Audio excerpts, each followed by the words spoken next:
Narito na ang balita mula sa GMA Integrated News.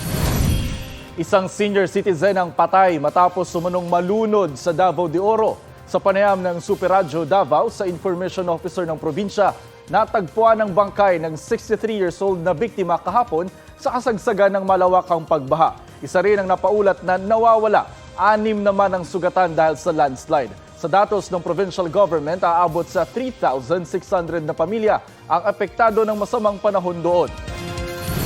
Narito naman ang iba pang balitang binabantayan ng GMA Integrated News. Operasyon ng 2 sasakyang pandagat na nasangkot sa aksidente sa Batangas City, sinuspinde ng Marina.